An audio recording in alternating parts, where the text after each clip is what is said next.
Ya, hari ini kita mau bahas SMK Bima dan Bima EV. Tapi sebelum kita mulai, kita ingetin ini adalah channel otomotif hanya membahas mobil, motor, atau apapun yang beroda. Jadi buat yang pengen komentar lain-lain, silahkan tutup video ini dan nonton video lain aja. Oke, kita mulai pembahasan SMK.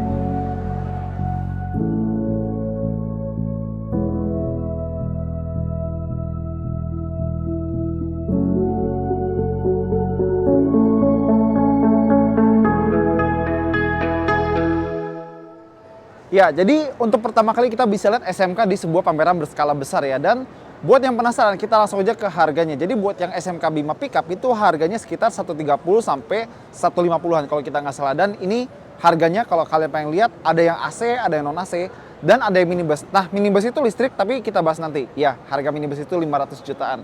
Oke, pertama-tama, untungnya SMK bilang kalau misalnya beberapa mobil mereka itu masih ada impor dari Tiongkok atau China gitu ya. Dan ada beberapa yang diganti dengan part lokal, misalnya logo SMK dan grillnya.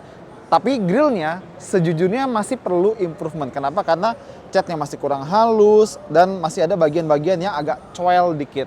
Tapi ini mobil niaga. Mungkin kalau misalnya emang pengen gitu ya, kasih grill hitam plastik yang finishnya doff. Gak usah pakai cat pilox atau glossy, cukup. Nah, maksud gue plastik itu yang kayak gini nih. Ini nggak perlu dipilox atau dikasih metalik. Ini udah cukup bagus buat sebuah mobil niaga. Kasih finishing ke grill ini. Samping ada lampu kabut dengan aksen chrome. Ini lumayan bagus buat sebuah mobil pickup atau mobil niaga. Dan dia udah pakai lampu proyektor. Mobil niaga, pickup, minibus pakai lampu proyektor. Masih halogen, tapi proyektor. Dilihat dari samping, SMK Bima yang pickup ini kan pesek ya. Karena dia mesinnya ada di bawah jok penumpang. Nanti kita lihat. Dan kalau kita turun, kita bisa lihat sebuah pelek kaleng. Kalau kata anak-anak sekarang mah culture. Bautnya 5, lumayan. Dan dia pakai ban 17565 R14. Ada lampu sen di sini dan dia spionnya polos saja karena mobil niaga dan antenanya kita panjangin secara manual. Ini paling pol. Ini versi tertanamnya, versi retract-nya ya. Dan atapnya cukup tinggi. Jadi kalau kalian pengusaha yang punya supir yang badannya di atas rata-rata, mungkin dia bakal nyaman di sini. Dan ini handle pintunya, coba lihat deh. Tapi lumayan mewah ya buat sebuah pickup. Dia pakai handle pintu model tarik, bukan model cepol kayak beberapa LCGC. Dan di sini di baknya ada cutout atau potongan buat pijakan kaki. Jadi misalnya ada kurir gitu ya, pengen ngambil sesuatu di baknya, kakinya bisa di sini. Terus bisa langsung ke baknya. Pengen turun, sama.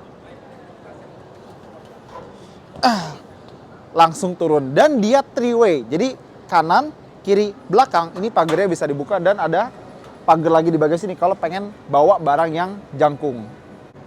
Buat yang beli pickup mungkin daya angkut penting. Nah, mobil ini di baknya kalau menurut brosur dia bisa sampai 950 kilo yang ditaruh di atas ini. Kalau ingat brosur lagi, kalau si Wuling Formumax itu 960 kilo. Ya mungkin itu angka di brosur meskipun prakteknya ya Indonesia. Odol adalah pemandangan yang biasa dilihat di jalan meskipun tidak disarankan. Oke, karena dia adalah sebuah mobil niaga yang harus kuat, durable, dia pakai per daun di bagian belakang. Benar-benar pickup. 1, 2, 3, 4, sekitar 5 atau 6 lapis ya. Ini yang bagian yang paling belakang. Dan kalau kita lihat ke kolong, ternyata dia ada ban serep. Ya, ini lumayan bagus buat sebuah pickup ya. Dia pelek kaleng, tapi ya semuanya kan juga pelek kaleng ya. Terus kalau mau buka bak belakangnya, itu dari sini.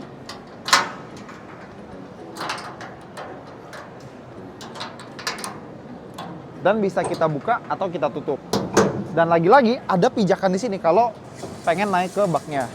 Dan lampu belakangnya sangat sederhana, cuma lampu rem, sen, mundur seperti itu. Oke, masuk ke dalam SMK Bima 13.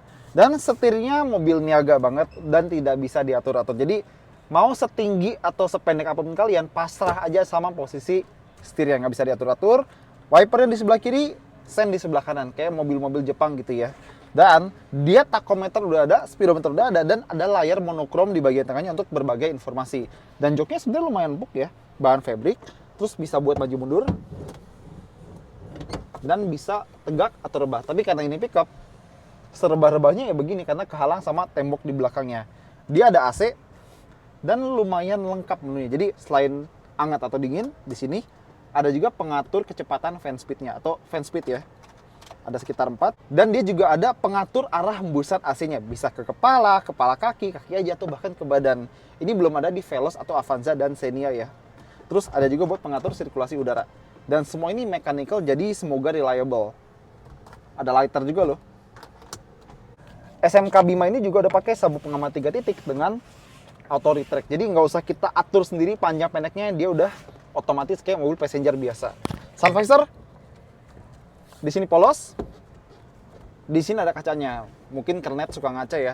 Dan spion tengah standar, nggak ada auto dimming, nggak ada flip gitu-gitu. Dan di bagian sini ada AC, ada tombol hazard. Bagian tengahnya ikut berkedip ya. Dan ada radio. Dan kayaknya ini pure radio ya, meskipun ada colokan USB, kita nggak tahu ini buat apa.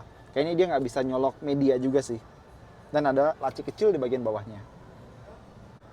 Terus kalau misalnya lagi malam-malam pengen nyalain lampu, dia di tengah sini ada lampu dan pastinya nyalanya masih kuning. Tapi hal yang menarik adalah gue baru pertama kali lihat switch transparan. Yang kiri buat kiri, kanan buat kanan, sama switch tengah buat nyalain lampu tengah. Nah, terus ke sini ada 2 cup holder, jadi lumayan buat minum apalah kalau misalnya supir sama kernetnya lagi jalan-jalan jauh. Dan ini transmisi manualnya ya. Dia bukan plastik, ini kayak karet gitu ya. Dan di atasnya ada chrome untuk pattern giginya. Dan ya standar pickup lah. Rem tangan, manual. Dan di belakangnya ada kompartemen yang di unit ini ada pemadam api. Terus buat kantong-kantong, sayangnya di sini agak terbatas. Tadi kita udah kasih lihat di sini ada, terus ada 2 cup holder dan ada laci yang sebenarnya ya standar lah. Tapi kalau misalnya kan supir kan suka bawa surat jalan atau dokumen apa gitu kan, kita tidak melihat tempat yang kayak buat nyelipin kertas atau apa gitu di sini. Ya mungkin buat next improvement lah ya. Dan dia masih pakai window by power, jadi puter buat buka, putar lagi buat tutup. Ya tapi ini standar mobil niaga lah ya, nggak ada yang surprising. Paling yang sedikit wow adalah bahan fabric di pintunya. Bagian dalam udah sekarang mesinnya, dan karena hidungnya pesek, mesinnya sama kayak beberapa pickup lain. Ada di sini. Kita buka kancingnya di bagian bawah. Satu lagi. Oke, bisa. Terus kita angkat. Nah, sedikit lagi. Ini dia mesin 1300 cc 4 silinder DOHC naturally aspirated. Dan dia punya tenaga sekitar 84,4 tenaga kuda dan torsinya 105 Nm. Penggerak roda belakang pastinya dan transmisi manual. Pilihannya cuma kalau si pickup ini 2 varian, yang non AC dan tanpa power steering, dan AC plus electronic power steering. Ya, pickup ini udah pakai electronic power steering. Jadi mungkin setirnya lebih ringan dan harusnya manuvernya lebih lincah. Kita tutup. Yang pickup udah, sekarang yang minibus. Ini adalah SMK Bima EV. Ya, SMK Bima minibus dengan tenaga listrik. Dan mobil ini masih CBU atau impor utuh dari Tiongkok ya. Dan kalau pengen ngecas ternyata dia tuh ada di balik kap mesinnya. Jadi kan kalau mobil-mobil listrik lain kan ada di bagian kiri, kanan, depan, belakang. Ini depan juga tapi kita harus buka kap mesinnya. Dan casan di sebelah sini ternyata dia buat fast charging. Jadi kalau butuh buru-buru ngecas pakai yang sebelah sini. Dan dia pakai standar GBT. Ini adalah standar yang biasa di mobil-mobil di Tiongkok.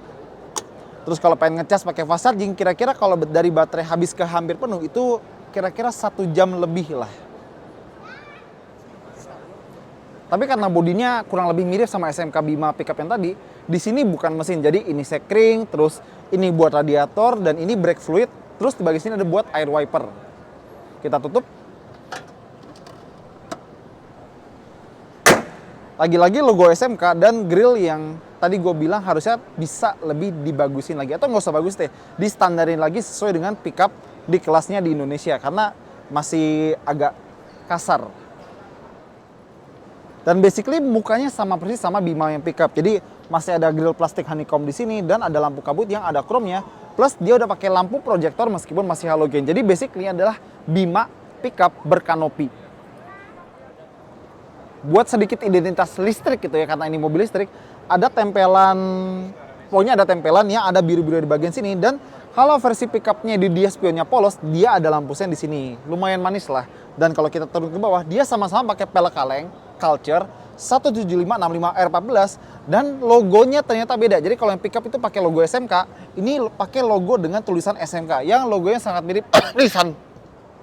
Dan masih sama seperti Bima pickup, handle pintunya ada model tarik bagus, tapi begitulah. Terus tepat di bagian bawahnya ada colokan charger. Kan tadi yang depan itu buat fast charging, kalau ini buat charging normal. Jadi arus AC ya, depan DC, sini AC. Dan kalau kita pakai yang ini, ngecasnya dari kosong ke penuh itu sekitar kira-kira 8 jam. Kalau kita ngolong ke bawah sini, kita bisa lihat ada kotak gede hitam. Nah, ini adalah baterainya. Jadi, baterainya jenis lithium dan kapasitasnya 49,1 kWh. Sebagai perbandingan, Nissan Leaf baterainya cuma 40 kWh. Mobil ini baterai lebih gede daripada Nissan Leaf. Dan dia punya jarak tempuh sekitar 300 km kalau menurut brosur. Tapi ingat, mobil listrik semakin dikasih beban ya, orang ya barang, jarak tempuhnya semakin turun. Jadi 300 km itu kita ambil aja dengan sikap waspada. Nah, tenaganya untuk mesin listriknya kan ada di belakang, dia penggerak roda belakang dan pakai single speed induction gear, bukan gearbox ya. Tenaganya maksimal 100 tenaga kuda dan torsinya 165 Nm. Tapi tenaga rata-rata itu sekitar 53 tenaga kuda dan kecepatan puncaknya adalah 100 km per jam. Gak kenceng, baik lagi, ini minibus buat ngangkut banyak orang. Top speed tidak penting. Ke bagian belakang dia pasti udah pakai per daun biar kuat ngangkat beban. Dan buat yang minibus dia ada dua tipe. Mini van untuk passenger seperti ini dan juga blind van yang benar-benar kaca samping itu nggak ada. Dan beratnya beda. Yang ini beratnya 1,53 ton, yang blind van 1,43 ton. Lebih berat karena ada jok buat 11 orang. Nanti kita lihat. Dan ini cukup bagus nih, dia ada aksen hitam di sini biar kayak floating roof. Buat mobil niaga, ini udah lumayan bagus. Kacanya tegak, nggak ada wiper, nggak ada defogger, logo SMK dan nama SMK di situ. Sekarang harusnya kita masuk, tapi gue pengen bahas ini dulu. Ini buat apa? Jadi kita pernah bahas DFSK Glora dan Glora I ya. Ini buat jalur pembuangan air. Jadi kalau hujan, airnya tuh masuk ke parit yang udah didesain dan keluar tuh di sini biar karetnya nggak cepet aus. Oke, masuk ke SMK. Sama, setirnya nggak bisa diatur-atur, tapi pertama kali gue ngeliat ini power window-nya lucu. Jadi mobil kan power window biasa samping-sampingan kan. Nah ini dia depan belakang. Yang supir ada tulisan autonya, yang penumpang tuh di belakangnya. Agak lucu aja, gue belum pernah lihat konfigurasi kayak gini di mobil lain. Secara garis besar dia nggak ada bedanya sama Bima yang pickup. Jadi desain masih sama, kualitas plastik masih sama, masih ada radio yang kurang lebih sama, laci di sini sama, AC juga sama ya. Ada buat anget dingin, fan speed sama arah hembusan, sama buat sirkulasi udara. Paling beberapa kunci yang jadi pembeda adalah dia nggak pakai transmisi manual, pasti ini otomatis, dan ada tulisan SRM, mungkin ini brand aslinya ya, dan giginya cuma 3. Reverse, mundur, N, neutral, D, drive. Jadi buat maju dan dia nggak ada posisi P. Jadi kalau mau parkir tinggal ke N terus tarik rem tangannya seperti ini. Seperti itu. Dan karena di SMK Bima yang pickup ini kan mesin, di sini kan udah pakai tenaga listrik. Jadi di sini apa ya? Kebetulan kita udah buka, jadi kita angkat. Oh, ada aki sama buat controller, inverter dan kabel-kabel tegangan tinggi yang warnanya orange. Masih soal perbedaan, di bagian sini kita dapat instrumen dengan full LCD. Tapi sayang kita nggak bisa kasih lihat karena kita nggak megang kuncinya. Maaf ya. Dan di dekat dengkul kanan supir itu banyak banget tombol yang jujur aja gue nggak ngerti singkatannya apa aja artinya. Ini ada PTC. PTC apa? Pakuwon Trade Center. Avas, terus ada gambar buku. Tapi beberapa kita ngerti. Ini buat ngatur ketinggian sorot lampu depan, terus buat lampu kabut belakang, sama lampu kabut depan. Jadi lumayan lengkap sebenarnya. Jadi untuk bagian depan ya sama yang kayak yang pickup, tapi emang lebih canggih. Ininya lebih bagus, digital, dan ada banyak tombol di sini. Sekarang kita lihat ke belakang. Oke, pintu geser, 2 sisi kanan kiri, dan ini adalah jok yang bisa buat duduk, tapi kalau misalnya butuh bisa juga dilipat buat akses ke baris ketiga. Tapi karena ini mobil dari Tiongkok ya, masih impor, dia aksesnya belum di-convert buat setir kanan. Jadi kalau setir kiri kan berhentinya di sebelah sini, penumpang masuk dari sini. Ini harusnya bisa di-convert ya, tapi kita lihat aja ke depannya bakal kayak gimana. Kita masuk. Dan di bagian sini, dia joknya lumayan empuk. Tapi kalau kita duduk di antaranya di bagian sini, mungkin bakal langsung kena sama tulang joknya dan sedikit tidak nyaman. Tapi karena mobil ini tinggi ya, ruang kepala tumpe-tumpe, gile lega banget. Dan ruang kaki ya oke lah, bagus juga. Dan mungkin paha nggak kesupport dengan baik, tapi ya mobil niaga gitu lah. Dia ada AC double blower di sini. Cuma yang gue kepikiran adalah karena dia punya 4 baris, ini AC berapa PK biar bisa dingin sampai belakang coba. Tombolnya ada di sebelah sini ya. Kita tutup bentar ya. Dan dia ada jendela by power, sama kayak Bima yang pickup. Tapi ini di kaca belakang, kan kaca depan power window ya. Oke, udah ketutup. Nah, Terus dia punya sabuk pengaman 3 titik buat semua baris kedua dan sampai ke belakang. Jadi 3 titik buat yang paling kiri, 3 titik buat tengah, dan 3 titik buat yang kanan. Meskipun karena ini jok darurat, kita bisa lihat dia nggak punya headrest. Jadi lebih aman duduk di sini atau di sini. Duduk di sini sebenarnya kerasa sih ini memang jok darurat aja. Base-nya keras, punggungnya keras, tapi ya lagi-lagi ini jok darurat. Terus jok tengah juga bisa disenderin atau ditegakin. Dan ada kantong di bagian sini, sama satu cup holder di konsol tengah. Dan kalau misalnya kalian penasaran, dia udah pakai jok Isofix. Jadi in case kalian mau pasang baby booster seat di sini, bisa. Sekarang ke baris ketiga. Ngelipetnya gampang, nggak ada tuas, cukup dorong. Dorong lagi, tarik sih. Tarik. Kita bisa pindah ke baris yang ketiga. Di sini kita senderin dulu. Nah, lagi-lagi jok masih lumayan empuk di baris tengah, di baris sebelah kiri, dan di sebelah kanan lagi-lagi ini jok darurat ya. Seperti itu. Dan modelnya sama seperti yang di depannya. Ada grab handle sampai baris paling belakang, jadi kalau misalnya supirnya agak-agak ugal, kita ada tempat buat pegangan. Yang tengah bisa pegangan di sini sih. Ada lampu di bagian atas. Oh, belum nyala. Dan sama, dia ada sabuk pengaman 3 titik buat tengah, kiri, sama kanan. Ya, oke lah. Dan kita bisa pindah ke baris yang paling belakang. Kita lipat. Dan kita bisa lihat ada speaker di sini. Pindah dulu ya. Nah, yang belakang ya, kalau misalnya kalian lihat, ini udah mentok sama kaca.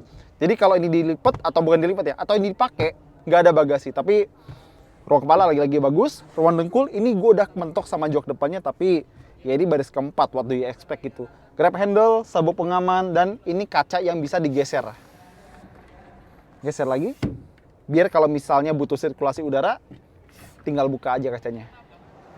Oke, jadi gimana pertama kali bisa ngeliat SMK Bima dan SMK Bima EV? Well, ngelihat si SMK Bima pickup itu merupakan salah satu mobil yang paling terjangkau, apalagi sebuah pickup di Indonesia. 130, 150 juta udah dapat pickup. Ya pastinya dipakai buat usaha, cari cuan gitu-gitu. Tapi soal daya tahan dan lain-lain memang perlu pembuktian dari yang udah pakai. Tapi buat SMK Bima EV ini sebenarnya sangat menarik. Minibus atau blind van bertenaga listrik itu sangat jarang di Indonesia. Paling-paling di FSK Gelora.